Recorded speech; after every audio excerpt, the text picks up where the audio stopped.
Blue Beetle. They blew this weekend with $43.4 million opening weekend, being dropping Barbie from its place, Barbie Oppenheimer from 1 and 2 respectively to 2 and 3. Some people are decrying it, saying it's a flop. It can't be counted as a flop on the opening weekend, especially going against those two movies. Hell, Tom Cruise lost out to those two as well. So let's just wait a little bit before we call movies flop. I know it's a trend now to say any, Warner, well, any, this is still a Warner Brothers project. Any superhero Warner Brothers project is a flop instantaneously.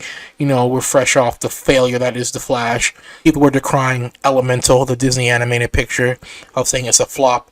That movie just also hit, I think, the billion mark worldwide. So, you had a lot of billion-dollar movies, so now the expectation is every movie has to hit that mark or close, and it's a bust.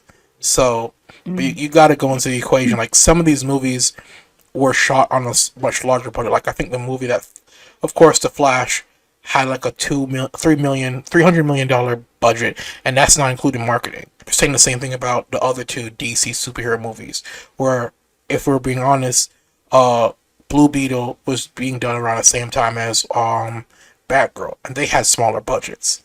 So they're gonna make a profit. Like, they weren't gonna be these earth-shattering. Even the thing with Barbie is a surprise. No, but I don't think anybody expected Barbie to be the #1 movie for the month. Let these things build and take time. Let's not just go ahead and call something a flop or a success just off one weekend. What I was picking up on was not that people wanted it to fail necessarily, but that because of the strikes, I feel like they felt like it was maybe a good signal that it didn't do as well, because that would be another loss for Warner Brothers, that is a struck company. I'm sad that this happened to Blue Beetle, mainly because isn't it like a Latin or Latinx led superhero? Yeah, and I would have loved if that did well, because of what Barbie and Oppenheimer did, mainly because they had the opportunity to do press. Yeah. Before the films came out, and now we're entering a period where there is no press and the films are still coming out. You're seeing what that looks like when you have a marketing budget but you're not even allowed to really use it because the actors are on strike. This is another win for the unions and another loss for the producers. And that's the thing. There's a report out about the studios complaining about how the strike is affecting the profits of the movies.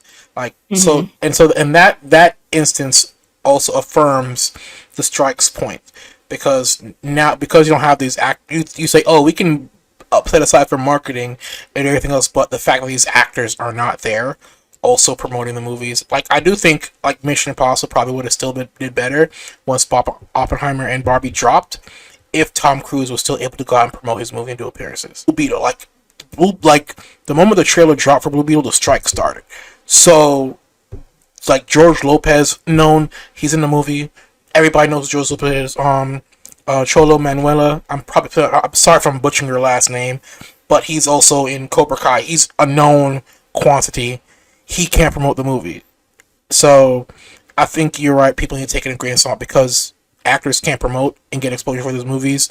They're not gonna do as well as what they once did. 'Cause that's what draws you in. I think you cannot underestimate the power of promotion. And I feel like the studios are really feeling what that it's like when they don't have it. It's just unfortunately for the films, they don't benefit because of it. Because now, and it's not really a loss. Like you said, I don't know. I understand people have projections for what these type of movies should be doing. And technically, it is underperforming compared to the other films that had come before it in terms of the DC EU. But I don't know. I still feel like $25 million is, or I mean, 40 over that, 40 something million dollars worldwide is still good. Yeah. But I guess because of the metrics of how they're judging certain films, if an independent film did that, obviously would be an insane, incredible, because it's a big superhero film, it's supposed to do better. Yeah. And I do think it's the strike playing a factor. Let's be honest, there is a big superhero movie fatigue about it. Look how, and even this is beyond box office, look at the reaction of people that responded to trailers of Star Wars Ahsoka. You know, we've had people Mm. complaining about, you know, Secret Invasion, how the show just felt flat. Like after the first two episodes, the show was just garbage. You know, there is now, you can honestly say there's a bit of superhero fatigue, and then of Mm-hmm. course we still haven't reached the numbers for movies that we had pre-pandemic either. So there's still a bit of Mm. a malaise about that. So those three things do influence everything.